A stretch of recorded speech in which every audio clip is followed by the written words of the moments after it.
इचलकरंजी तालुक्यातील उमरझरी डॅमचा प्रकल्प आहे। या ठिकाणी रोटेशन नुसार दरवर्षी चिरचाडीला किंवा आदर्श कोडीला पाणी भेटत होतं। यावर परसुडीचे काही लोक जाऊन संघर्ष केला, निवेदन दिलं, त्यानुसार आज त्यांना पाणी भेटलेलं आहे। परंतु मुद्दा जे छायाचित्रामध्ये दिसत आहेत हे यांच्या जमिनी कोणाची अर्धा एकर, कोणाची 1.5 एकर, 1 एकर जमीन दिलेली आहे। परंतु हा या ठिकाणी दिसत असेल हा रोड क्रॉसिंग केलेला आहे। रोडाच्या नंतर हे दिसत आहे, म्हणजे या ठिकाणी सिंचनाचं पाणी इंजिनियर यांनी पाणी देण्याचा निर्णय केला आणि हाच फक्त 10 फीट अंतरावर या ठिकाणी पाणी न देण्याचं कारण आम्ही 24च्या माध्यमातून शोधण्याचा का नाव सर तुमचं? माझं नाव विनोद फुंडे। विनोद फुंडे म्हणजे डॅम कॅनलच्या खाली येते।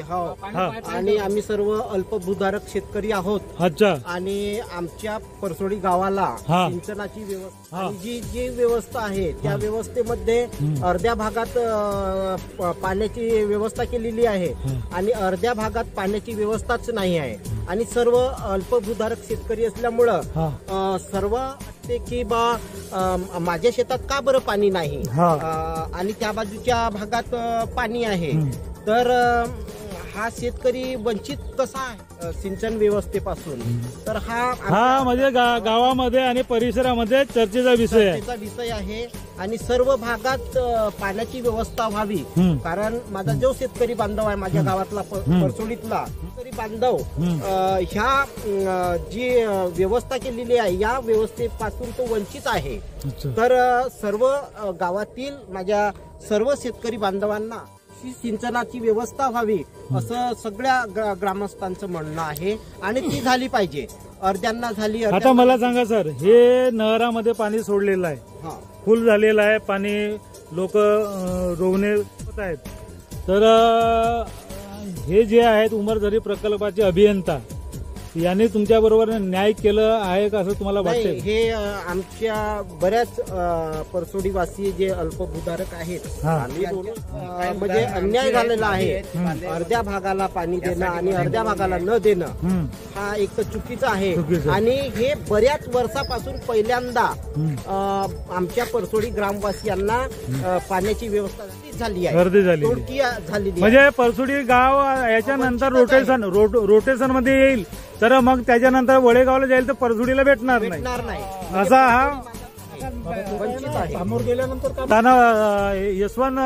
यशवंत पांडुरंग हे तर तुमची नहरामध्ये किती शेती गेली? माझी जमीन तर पूर्ण गेलेली आहे, पूर्ण 1 एकरच्या। अच्छा, तुमची जमीन गेली तर तुम्हाला दाखले किंवा नोकऱ्या लागल्या का? नाही मिळाले, नोकरी नाही मिळाले। त्या भंडाऱ्याला जाऊ पाय घिसून गेले पण ते काही दाखले मिळाले नाही। सरकारचा GR आहे, सर काम करून राहिले का? तर जेव्हा बातमी कळली का परसोडीला पाणी येणार आहे ना, 2 एकरात किंवा जो बी असेल तुमच्याकडे तर एवढं पीक होईल, आता तुम्हाला काय वाटत आहे? पाणी तुमच्या शेतात नाही का म्हणाल सरकार? तसा माझ्या 1 एकरात पाणी चालू आहे। एक पाणी नाही, इकडे किती आहे आता? 1 एकर बाजली आहे, त्यातून नळ आला पण तिला पाणी नाही भेटला। 1 एकरात म्हणजे खरेदी सगळी देत आहे। तर माझ्या वडिलाचं नाव आहे रामेश्वर बकाराम शिंदे।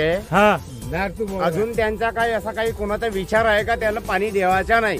मी मागे माझ्या बांधीतून शेतामधून रस्ता नाहीये तरी पण त्याला फक्त एवढाच म्हणलो होतो, तर यांना आता हे काही लोक पाणी भोये काही म्हणून राहिलं का याला पाणी द्यावायचं नाही, काही शेतकरी पाणी द्यावायचं नाही म्हणून अजून आता आपण हे 4 दिवस आपण त्याची वाट बघू, नाही दिला तर आपण त्याच्यावर कारवाई गोंदियावरून करू सरळ।